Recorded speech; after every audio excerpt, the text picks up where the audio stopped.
look of despair. Please listen. Listen up! Now we're starting to lay off employees, cruise lines, suspending operations hours after the president's speech. The economic and public health stakes are literally growing by the hour. Confronting a spreading pandemic, the country and the world are tonight digesting the president's primetime announcement of a travel ban. To keep new cases from entering our shores, we will be suspending all travel from Europe to the United States for the next 30 days. The news sent global financial markets sinking. Americans will be allowed to return home from Europe, but the president today said they'll have to undergo health screenings and face possible quarantine. We're not putting them on planes if it shows positive. But if they do come here, we're quarantined. 26 countries are covered under the new travel ban, though the president has exempted Ireland and the UK, even though a UK health minister has the virus. The president insists both countries have done a good job containing COVID-19. With US and European airlines canceling flights, Americans traveling in Europe are scrambling to get home. Mike Wirth from Iowa is stuck in Vienna with his teenage sons. We just got to figure out how we're going to get home. American Mohammed Al-Ahmadine is with his fiancée Monique in Spain. To get home, they must now fly from Barcelona to Madrid, to Mexico City, to San Francisco. A 48-hour journey. If I wasn't in the right place in line, I would have been stuck in Europe for maybe 30 days. But a former Homeland Security chief says it's already too late for a travel ban. The virus is here. It's been here for weeks now. Today, airports and airlines reporting nationwide passenger levels have dropped anywhere from 40 to 60%. Pandemic experts say now is the time to slow the virus's spread or flatten the curve to protect the nation's hospitals from a sudden tsunami of patients. This is not an overreaction. We certainly want to hope for the best, but we have to plan for the worst. Today, New York's governor announced a ban on public gatherings of 500 people or more, as the National Guard arrived to help the community of New Rochelle, the first day of a containment zone around a coronavirus cluster. They told us that they needed help, and that's what we're here to do. A nation on edge, but pulling together. Tom Costello, NBC News, Washington. I'm Miguel Almaguer in California, where the governor signed an executive order warning against gatherings over 250 people. For those at higher risk of contracting the coronavirus, like older adults, the group should be no larger than 10. In Los Angeles, the mayor suggested not going out to dinner. These are our parents, our grandparents, our neighbors, our co-workers, and the action you take or don't take could decide the fate of their lives. The announcement came as the nation's largest professional sports leagues, He scores! Scores! the NBA, MLB, NHL, and MLS, are now all set to go quiet. This the new reality after suspending play until further notice because of the coronavirus. Today, the NCAA pulling the plug on March Madness. We have a tornado warning in effect until 4:45 p.m. this evening for Missouri counties. Butner. Tornado watch is in effect 11 o'clock tonight for Kentucky counties. Looks like Ballard, Carlos, Fulton, Graves, Hickman, McNary, Illinois, Alexander, Jackson, Johnson, Bashash, Placa, Union, Tennessee counties, Dyer, Gibson, Lake, Obion, Weekly. Uh-oh, got me. Obion and Weekly. I knew the conditions was right.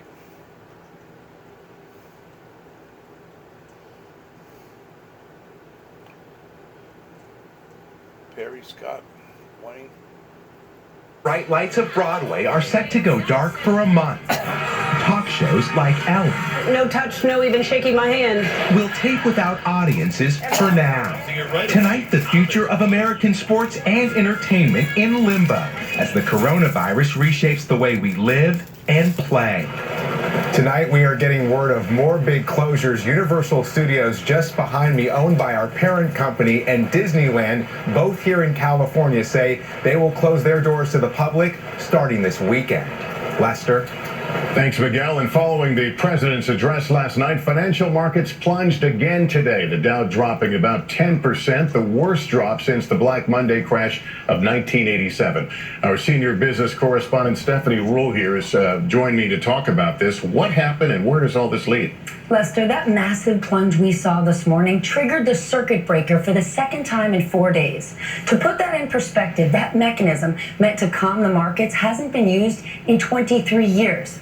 Now, in the last 24 hours, we have finally begun to assess and address the coronavirus. And in doing so, we're now asked to put a pause on almost every aspect of our life. School closings, professional sports, limiting travel, all things involved in spending. And when we don't spend, the economy doesn't grow. So I get it. Looking at your 401k is scary, but do not panic. It is actually good news that we are taking the coronavirus on, and the sooner we do that, the sooner we can get to the other side. Now, the market's probably not going to feel better until those numbers go down, but suddenly we're going to get in that direction. A fascinating perspective, Stephanie. Thanks.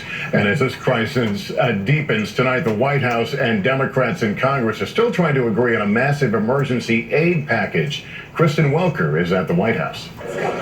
Tonight, the urgent talks intensifying as House Speaker Nancy Pelosi and Treasury Secretary Steven Mnuchin work furiously to strike a deal to help those impacted by the coronavirus. It would likely include new funding for paid sick days, shoring up safety net programs like food assistance, and funding for free coronavirus testing. And while some sticking points remain, sources say they are close to an agreement. We should not just take a rush just because there's a bill. We want to make sure it works. Allow yourself 15. So if you're around Dexter, you've got maybe 15 minutes to get to a sturdy shelter. If you live in a sturdy place, you've got 10 minutes to think about what part of that shelter you're going. That must be a tornado on the ground over there. I'm seeing rotation right there. That's just north of Poplar Bluff, which is over in the Boot Hill. Whoa, that's serious. Window. We want to be away from that. So get to the interior part, get away from all the windows the best you can. It contradicts President Trump. Frankly, the testing has been going very smooth. South Korea, for example, says it's testing 10,000 patients a day for COVID-19. The U.S. is nowhere near that number. Why not? Well, from early on in this effort, we've been addressing the testing issue. Vice President Pence now says every state-run lab in the U.S. can test, but critics are asking what's taking so long.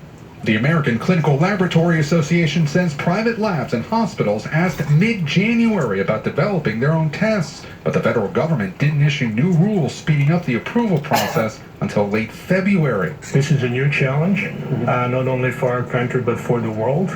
Today, the Cleveland Clinic started on-site COVID-19 testing with results available within 8 hours. Will that save lives? It will. It will save lives because it is going to give us a faster and a better understanding who are the patients that we need to keep at home. The Cleveland Clinic says it's one out of only about a dozen hospitals across the country that are doing on-site testing.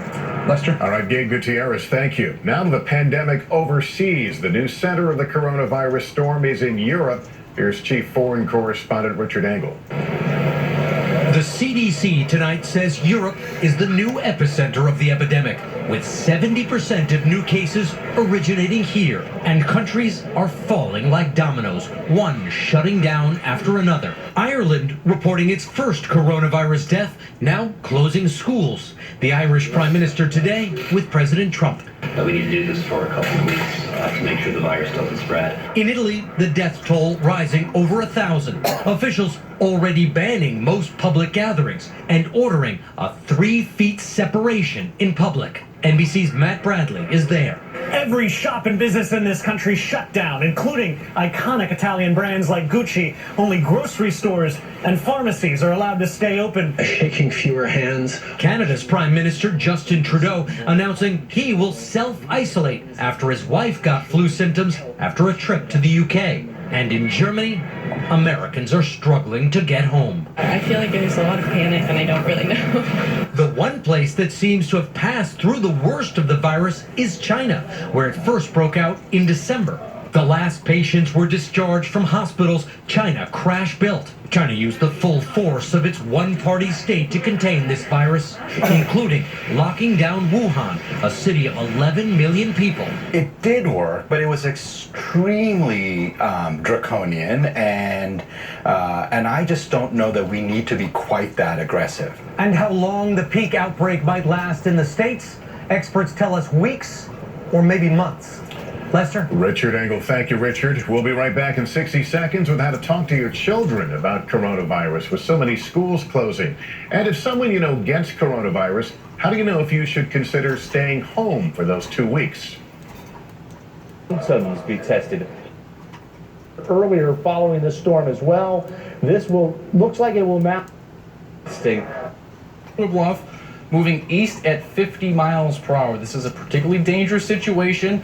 Law enforcement has confirmed this tornado. If you live in this area, you have family or friends near Poplar Bluff, this is a life-threatening situation. You want to make sure they are seeking proper shelter right now.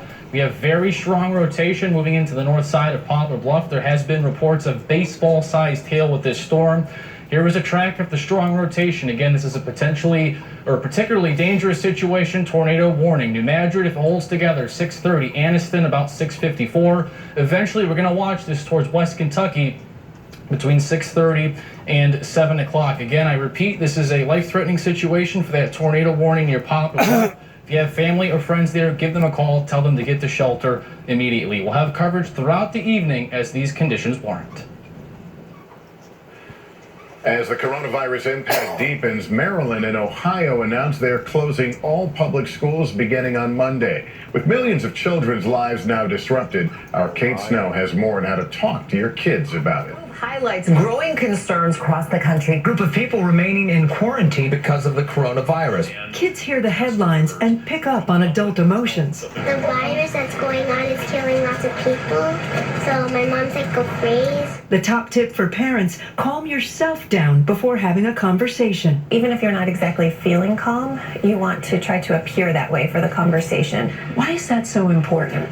Kids really vibe off of their adults in their life, off of their parents. So if you set an emotional tone of anxiety, they're going to pick up on that and they're going to think, I should be anxious too. Dr. Jamie Howard of New York's Child Mind Institute advises parents to keep the discussion age appropriate. You can let your kid take the lead in the conversation by saying, what questions do you have? And you can also ask, what have you learned, so that you have an opportunity to correct any misinformation. I keep saying to my teenagers, this is still very rare. Is that right to emphasize? It's an evolving situation, but from what we know right now, yes, it's still rare. Stick to the facts and focus on what you're doing to stay safe. Right. Has it been easy to talk to her about coronavirus?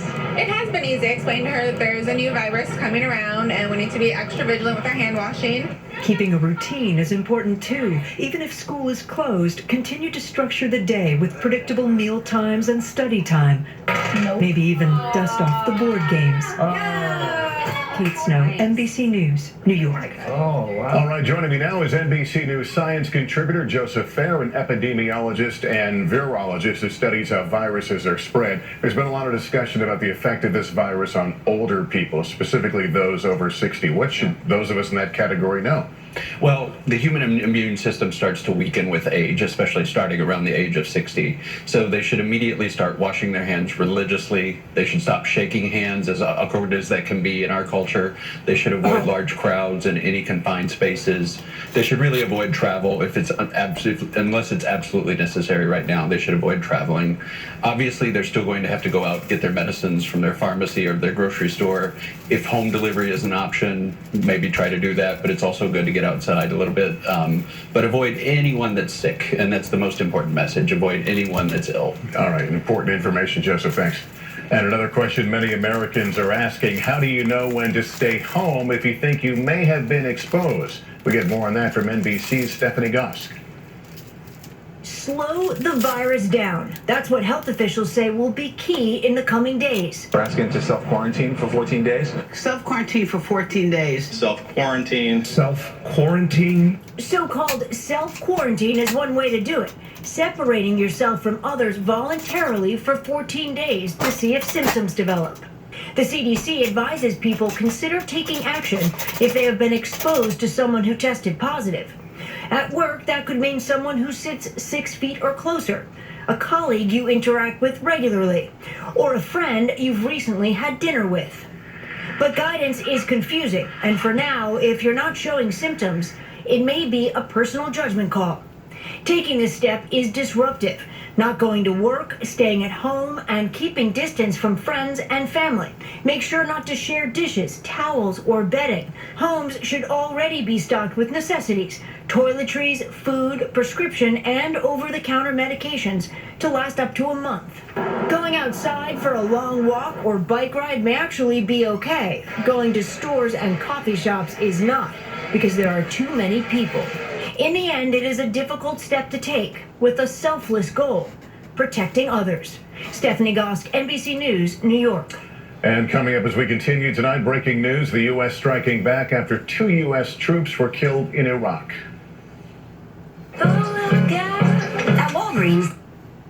Tornado warning still in effect here. This is really centered on Poplar Bluff and then stretching all the way over to Fisk, really just stretching all the way over to the Stoddard County line. So Batesville included in this as well. We do have reports of a tornado on the ground north of Poplar Bluff. We have no more definition than that. Again, if you can get us word, if you're close to that and you can safely send us a text or an email or a social media post, we would love to have more detail on exactly where this tornado is so that we can let folks know. We'll pull a track on this for you. The warning runs until 6:15. And you can see Fisk, so just a couple of minutes. This storm on Fisk, you need to be in your safe spot right now. As we talk on downstream, Dudley a little closer to 6 o'clock, so 5 to 10 minutes to Dudley, and then over to Dexter. You can add another 5 to 10 minutes on top of that. So we're really not talking about a whole lot of time, and that's what happens when these storms are moving so rapidly.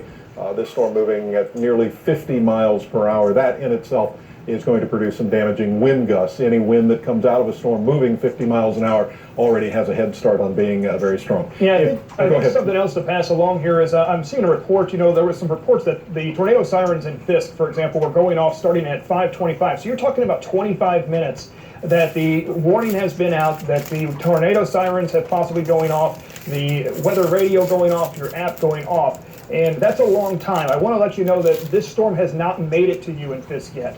So it has been a while. I know that the warning has been in effect for quite a while, but you are on the eastern side of this warning. So this storm has not quite made it to you yet. But is still well defined. Back to the classic red next to green, we're certainly seeing that. And over again, we just keep saying this is moving along 60, and that's it. And it's moving right at Fisk and Ives and Dudley. So yes, if your sirens have been going off for a while, it's just to let you know it's still out there, it's still coming. They should go off. This morning runs till 6:15, if I remember correctly. So those sirens likely going to sound all the way up to 6:15. It's just to let you know that the storm is Arthritis or active psoriatic arthritis. Struggling though overall, but we are seeing some rotation embedded in that storm. So if it strengthens a little more, we may see another warning issued for a tornado, but right now it's not near as strong as the storm that moved through there earlier. Other storms we're watching that are struggling, we've got one that's moving into it's moving into eastern Bullinger County, about to move into western Cape Girardeau County. And you can see over southern Illinois, we're not seeing much activity, not a lot of activity over western Kentucky, northwestern Tennessee. Your time will come with these storms right here. You can see we've got more storms developing, one that is just to the south and east of Piedmont, and another one that is forming, that is headed towards Ripley County. So the main game in town is this very large supercell that we're watching that is moving through Butler County, and it continues to slide off to the east-southeast. We've got a tornado possible right here, right along Highway 60. And again, Laura was saying we don't have any reports of damage, so hopefully that trend continues. But it was showing very strong signs of rotation in the area of Bene Montero. So if this does go right to the top, and I think that probably drives. ABC's Courtney Cubey has late details. Tonight, this is the vehicle U.S. officials say was used to launch the deadly attack. More than 30 rockets fired at a military base north of Baghdad Wednesday. At least 18 rockets hit Camp Taji, killing 2 American troops and 1 British soldier. The Pentagon saying an Iranian-backed militia was behind the attack. President Trump was asked today, will the U.S. retaliate? I'd rather not say. But let's just put it this way, you will see. It hasn't been fully determined. It was Iran, as you know. It was a rebel group.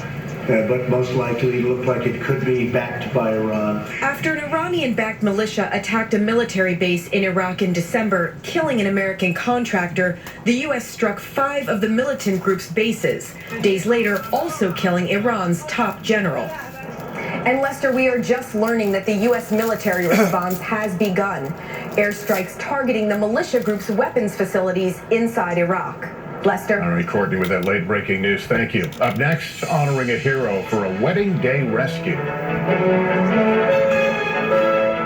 Sound power is defined as through a surface.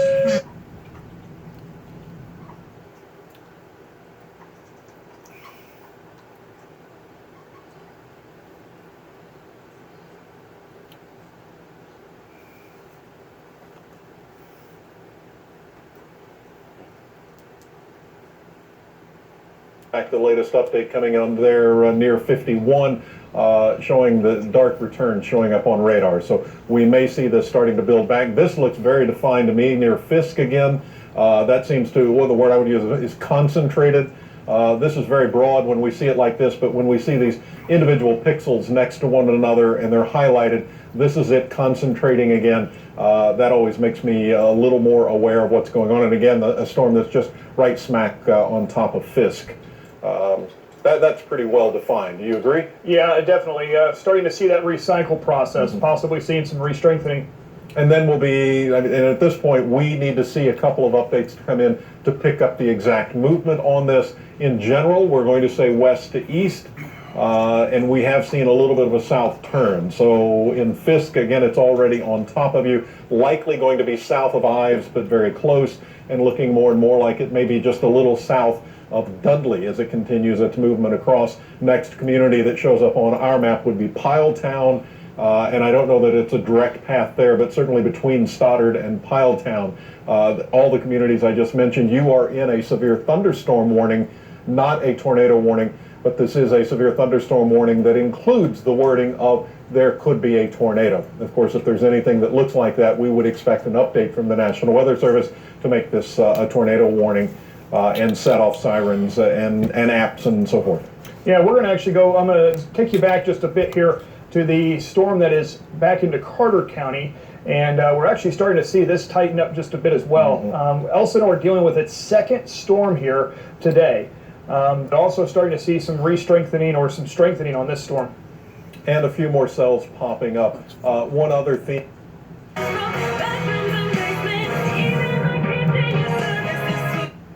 Concerned about the disease spreading. Well, the problem is he's now tested positive for coronavirus and he is now in quarantine.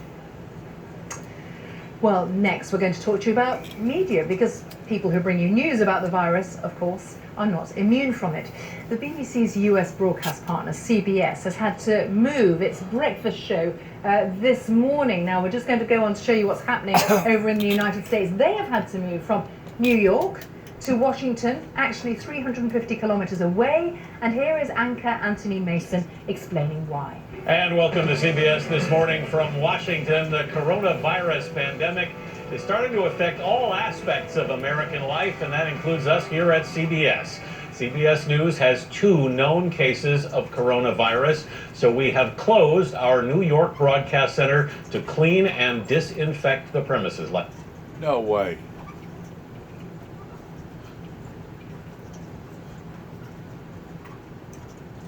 Broadcast center's shut down. Good God.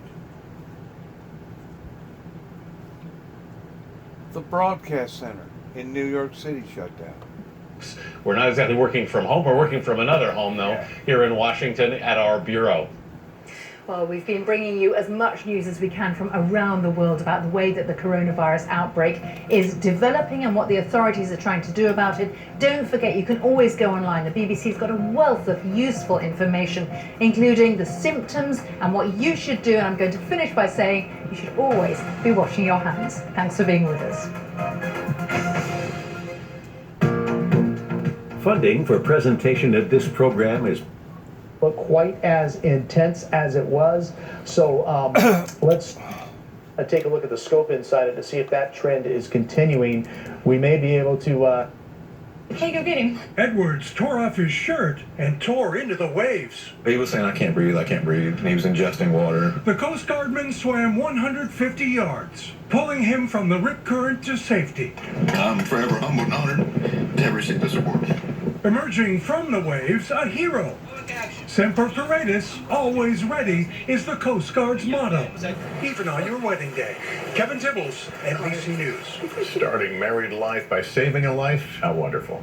That's NBC Nightly News. I'm Lester Holt. Thank you for watching, everyone, and please take care.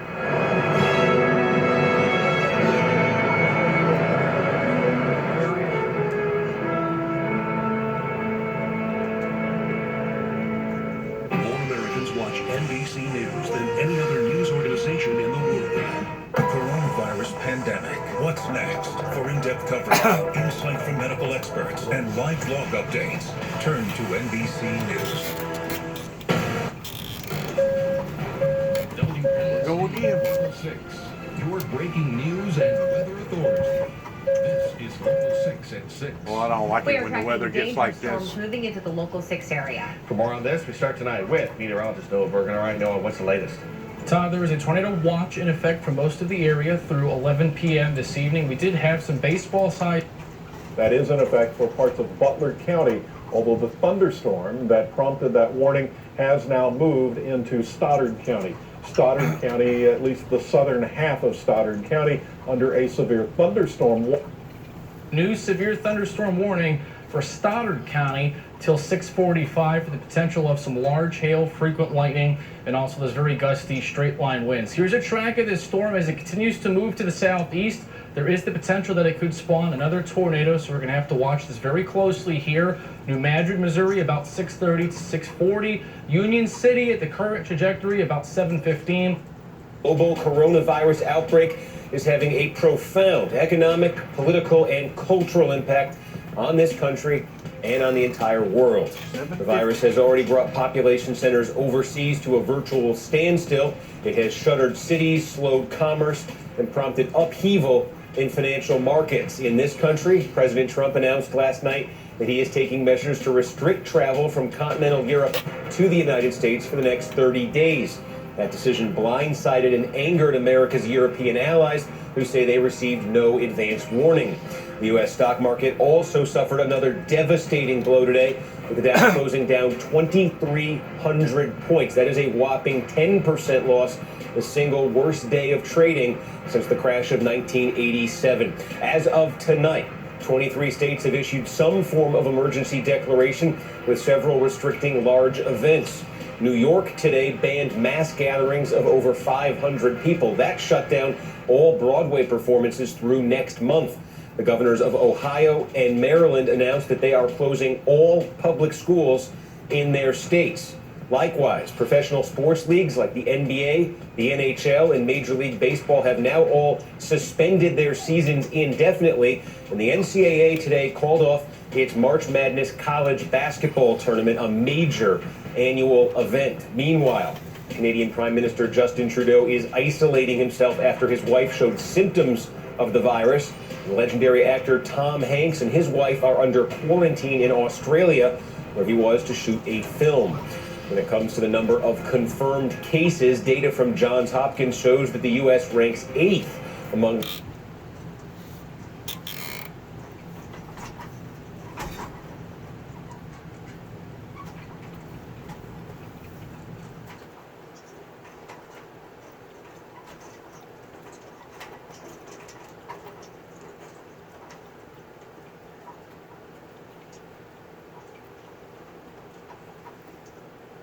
among the 100 plus countries that now have cases of the virus. But those are just the confirmed cases diagnosed in 45 states, and the U.S. continues to struggle with limited testing capacity. Politico reports that Congress is now, quote, livid over the delays, and Senator James Langford says he was told it would still be, quote, 2 weeks before we can get widespread testing. In a blunt assessment on Capitol Hill today, Dr. Anthony Fauci said the inadequacy of U.S. testing capability is a failing that has put this country behind others in fighting the virus. The system is not really geared to what we need right now, what you are asking for.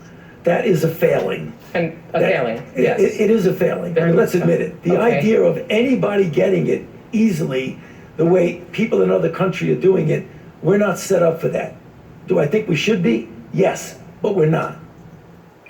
And I'm joined now by Dr. Joseph Fair, a virologist and MSNBC science contributor. Yasmin Abudaleb is a healthcare reporter with the Washington Post. Thank you both for being with us.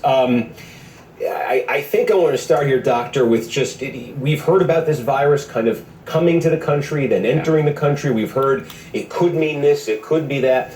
In the last 24 hours, it now does mean some major things. It feels like we are watching American life, we are watching the world around us just shut down one major piece at a time. A week from now, what's the country going to be like, do you think? It's impossible to say without those diagnostics. And what we can project is, the cases that we know about. You mentioned confirmed cases. That's a very important term, confirmed cases. We're going to see triple to quadruple that at a minimum. The states that haven't reported it yet, they just haven't seen the cases yet because they probably don't have the testing up and running for them yet. So I think we can safely presume that with all 50 states and most of our territories have the virus at this point. And when we see these things, the college basketball tournament, arenas full of 15, 20,000 people, that's not going to happen right now. Broadway performances in New York, that's a crowd of a couple hundred people. Schools in two major states, Ohio, Maryland, closing. I mean, realistically, if you say the scope of this is going to be growing just in terms of our awareness of it, can any public gathering of any type really be taking place within the next couple of days, in the next couple of weeks? I've lived through a couple of epidemics that have grown to just mass scale, Ebola being one in West Africa, where society completely shut down to stop the epidemic. And I think that's what we're going to see. Frankly, I think we're going to see a bigger shutdown than we even saw post 9/11. That was just air travel and a few other businesses infected. We're looking at shutting down everything for a couple of weeks just to mitigate the spread of the virus at this point. Yeah, Yasmin, on that front, what is your sense of where sort of the next shoes are to drop? A couple major states saying schools, public schools are going to be closed. Again, major cultural events just shutting down, being canceled, folks being told to stay home from work. I'm hearing that from all over the place. What does the next few days, what does the next week look like in terms of the shutdown of American life? I think we have to wait and see. These are ultimately state and local decisions, how they decide to mitigate the spread of the virus. But I think based on the advice that states and local health departments are getting from people who are doing modeling on how the virus could progress depending on if you take certain measures or not. A lot of these people are advising that you shut down schools, you shut down these large social gatherings, which you've seen. I think we'll probably see more of them in the next few days. You might see more states or counties decide to shut down schools or extend spring break just to try to mitigate the spread of this and get a handle because, the experts who are modeling how the disease could progress based on how it's played out in other countries say you could greatly slow its spread if you take sort of drastic action to limit those types of gatherings. Yeah, I'm curious about that, Doctor, too. So here's where I'm a layman on this, but maybe other folks are having this question, so I'll ask it to you this way. You shut down these mass public gatherings, you shut down schools, you basically tell people limit your contact with others until sort of the medical world gets a much better grasp of the scope of this thing. I understand that. I've also heard no vaccine for a year, maybe a year and a half. Maybe that's optimistic. That's optimistic. Okay, so at some point between now and a year and a half from now, presumably folks are going to be told go back to some semblance of your normal life. But if there's no vaccine, won't this just start spreading like wildfire again when those steps are taken to lessen this shutdown? You know, there are reasons for hope, and we see a typical drop in the summer seasons of both common coronavirus colds as well as influenza. And that's purely because we have a lot more sunlight, and sunlight has UV light. People are outdoors a lot more. That UV light inactivates the virus. And so presumably we will see a dip. Doesn't mean we're not going to see any cases in the summer, but presumably we will see a dip. Hopefully that will give us time to catch up, at least on the diagnostics end, to where anyone and everyone can get tested by that point in time. I don't see that happening in the next few weeks, despite what we've been told repeatedly about the diagnostics. We're not taking advantage of the commercial sector that we have in this country that produce mass diagnostics. We have a lot of companies that produce lab-based diagnostics. And we have a procedure through the FDA to get emergency use authorization for those diagnostics. So unless we engage that commercial diagnostic manufacturing capability in the country, in addition to our own government's manufacturing capability for diagnostics, I think we're still going to see that big lag. And until we have the diagnostics, we're just flying blind. So Yasmin, on that piece of it too, in terms of the public response, hearing it from the doctor. You know, I hate to say this, but it's the truth. It's almost as if all of a sudden we've been blindsided, knowing that China was going through what China was going through, which tells me that this administration did not properly prepare in prepping the professional people pertaining to the medical people involving this type of crisis. I mean, how can you mitigate something if you don't know the extent of it, towards how many people's got it and how bad it is spreading, if you can't test people to figure out where it is? It's unreal. It is absolutely unreal, knowing that other administrations has went through similar situations pertaining to a virus that has broken out, and now we're seeing devastation in other countries like never before, really. I mean, come on. This is sad. It really is. It's sad. God, it's so sad. Once more, I personally believe that it's part of the grand design towards mankind, our humanity, of the sin of the world that it talks about in the Bible, that God is asking again and again and again to the 7 churches in the first 4 chapters of Revelations to repent, repent, repent, or else he will throw thee off into a sick bed.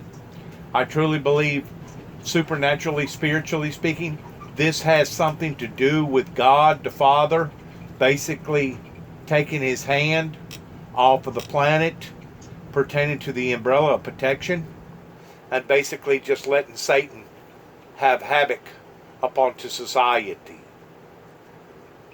supernaturally speaking, because it's Satan the one that's out to kill, steal, and destroy, and it's Satan the one that has caused all this grand confusion amongst various professional people, and it's just absolutely heart-wrenching to see the devastation and the toll. Hearing from a lot of folks, getting testing as widely available as possible to just try to get a sense exactly how many cases are there of this, get statistics that could be derived from that. If you know how many cases, you get a better handle on what the fatality rate is, all sorts of things like that. What is happening to change the picture on testing, and how quickly and how realistically could that picture change in a meaningful way? So you saw about 2 weeks ago that the Food and Drug Administration released this emergency use authorization that allows public health labs and academic labs, who do this sort of thing all the time and are well set up to do this, to get their own tests up and running. And for the first several weeks that the U.S. was trying to get a handle on the scope of this virus, it was only the CDC test that was being distributed. Now you have those academic labs, hospital labs, the public health labs engaged and able to get their own tests up and running testing, and they are starting to engage the private sector. So we expect the testing capacity to continue to go up over the next few days. And because of that, both current and former administration officials and public health experts are saying we'll start to get a real handle on just how widespread the virus is here. They've also reiterated that not every single person who shows symptoms has to get a test and needs to clog and shouldn't clog the health system if they're mild and they're otherwise sort of young and healthy. But a lot of people are predicting that we will see a spike in cases over the next few days as testing capacity sort of gets up to where it needs to be, and more people get tested, and we'll probably find that there's a lot more community spread than we know of right now. All right, Yasmin Abuduleb, Dr. Joseph Fair, thank you both for being with us. Appreciate that.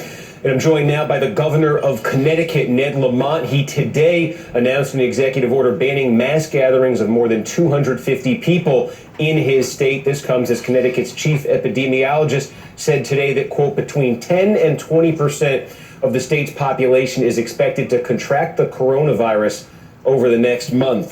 Governor, thanks for joining us. On that stat, that 10 to 20% forecast in your state, I've been hearing big numbers like that nationally, the prospect of that too. I'm curious, talking to the epidemiologists there, the medical folks, the scientific folks, you don't have a huge number right now of confirmed cases, but do you get a sense from talking to those folks that there are a lot more undiagnosed cases in Connecticut, what the scope of that might be? Well, good evening, Steve, and you're hitting the ground running here tonight. Look, we've done very little testing, not enough testing. We need more support from the federal government to get a real scope of what's going on. We have one of the most sophisticated healthcare systems in the country right here in Connecticut. Our Yale, New Haven, and Hartford Health and Jackson Labs, they're ready to do the testing. If they just get the green light and the permissions from the federal government, we'll be ready to do a lot more extensive. But right now, we're just doing our best to tell the folks the truth. You get a consistent message in terms of what's going on here in the state and what's going on in the country. There's a lot of trepidation out there right now. And if we can have a consistent message from the federal government, state government, and our local stakeholders, we'll get through this. What about your public school system? The governors in Ohio and Maryland said today they are suspending public schools in their states for a period here. I know you said they don't have to do 180 days of school. You're giving some autonomy here. But do you have any thought here to just shutting down public schools in your state? Is that something you might do? Well, what we have done is, since we're close to one of the epicenters, which is in Westchester County, I'm here in Fairfield County, Connecticut, right next door. Most of the schools here in Fairfield County decided, with a lot of encouragement from us, that they would close down for the foreseeable future. We still have the rest of the state where the schools are going. You got to remember, though, as a governor, schools are so key to a community. And mom or dad have a hard time getting to work if they don't have daycare for their kids and the schools are down. So we're trying to put in place all the infrastructure to make it easier for these schools to close down. And as needed, we'll extend that around the rest of the state. Well, what's life going to look like in your state a week from now? You say your order today covers gatherings of 250 people or more, sporting events, concerts, major public gatherings. That's in that category. But what's life going to look like in Connecticut? What is going to be open a week from now? Well, that's a very good question. Who imagined where we were going to be a week ago when we had our first diagnosis here in this state? What we're trying our best to do is to keep our companies going, telling folks, you can't see right behind me here, this used to be a full room. Here I am at NBC Sports, and a lot of people are telecommuting. We're working with our state government, state employees right now, having them prepare for the possibility of telecommuting. At least the older folks, those who are the most vulnerable, those who are over 60, those that have a pre-existing condition, they should already be stepping back. For lack of having an adequate testing, we're telling everybody, if you have flu-like symptoms, you're feeling sick, just stay home. I think those are some of the ways you're going to find people beginning to self-monitor going forward. All right, Ned Lamont, the governor of Connecticut, thank you for taking a few minutes. Nice to see you, Steve. All right, and coming up, American hospitals on the forefront of this pandemic. Are they ready for the potentially large increase in cases, and what other steps need to be taken to keep Americans safe? Plus, after the president's address last night, Joe Biden gives voters a look at how he might handle the current crisis. We need smart, bold, compassionate leadership that's going to help contain the crisis, reduce the hardship to our people, and help our economy rebound. Much more to get to. Stay with us. I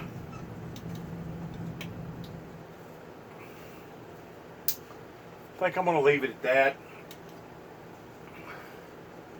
It's a lot of bad news to be issued out on one particular deal. Just going to leave it at that and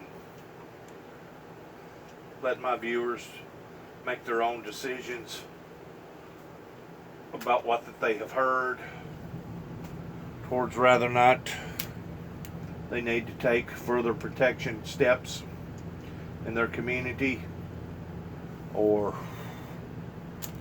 just keep things rolling like they are, which will be totally up to them pertaining to my viewers.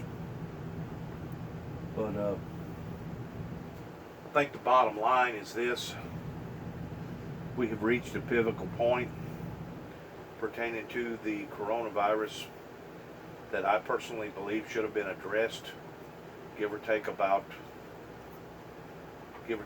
3 weeks ago, of where we are compared to right now. Of course, like I've said before, I'll say again, there ain't nothing we can do about it now. It's basically spilt milk. But we need to pray for the victims of this thing that's ravaging the planet, of this demon that has been brought to society. And I'll always believe that the reason why that this hardship has fallen upon to humanity is simply because of the wickedness of mankind.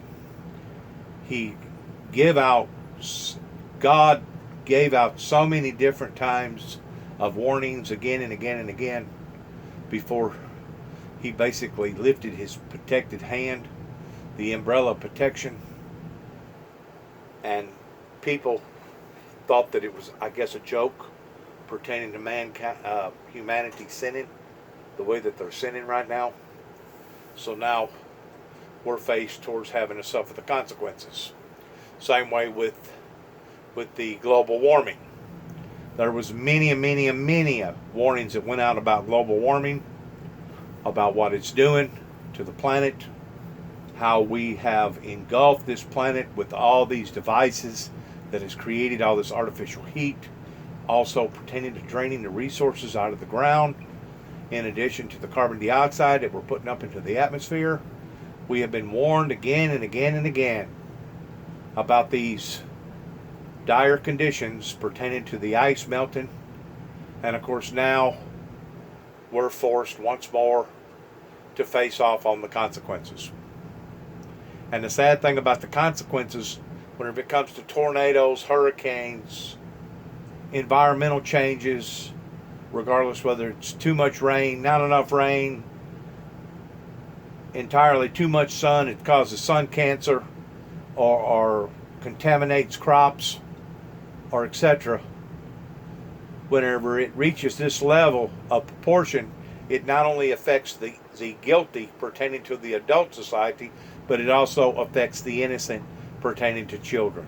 And really and truly, we have no one to blame but ourselves and Lucifer, the one that contaminated not only the Garden of Eden, but Lucifer, who contaminated mankind, that has brought this up to the forefront.